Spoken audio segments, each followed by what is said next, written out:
All right, gang. Now we're going to look at the idea that we've been retained not only to audit the overall financial statements, but also maybe a specific element or specific account. Can we do that? And if we can, how does it look? Or what are the rules when we can't do it? So we're going to learn a little bit about those and make sure you understand them so that if this is a question on your exam, you crush it. Let's take a look.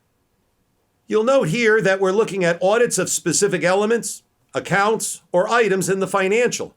If an auditor expresses an adverse opinion or disclaimer, now that's important, on the complete set of the financials, an unmodified opinion on a specific element in the same auditor's report would be contradictory, right?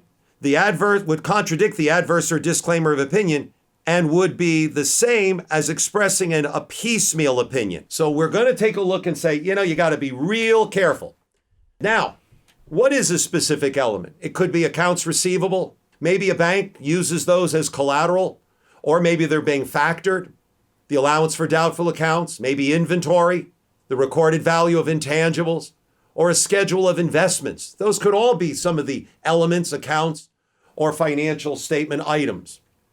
Well, we have an exception, and this is, of course, what we always expect that they're going to test on. And the exception is an auditor may express an unmodified opinion on a specific element, even if an adverse or disclaimer of opinion on the complete financials is given if, and here are the conditions.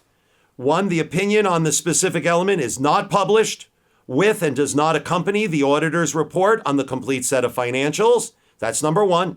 And number 2, the specific element does not constitute a major portion of the entity's complete set of financials. And then number 3, I'll call this number 3, or you can call it a subcategory of number 2. And the specific element is not based on stockholders' equity or net income. Stockholders' equity being like retained earnings and net income. They're too broad, and you would not be able to use the exception in that particular case. So, in this particular case, the inability to obtain sufficient, appropriate audit evidence regarding the opening balances, such as this is the first year and it's at the end of the year that they've retained you, so you have no clue what the beginning inventory was, may result in the auditor issuing the following.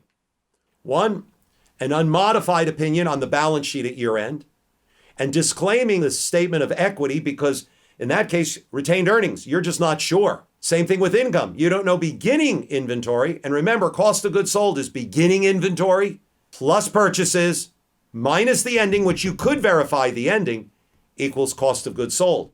And therefore, obviously, the statement of operations is where you start.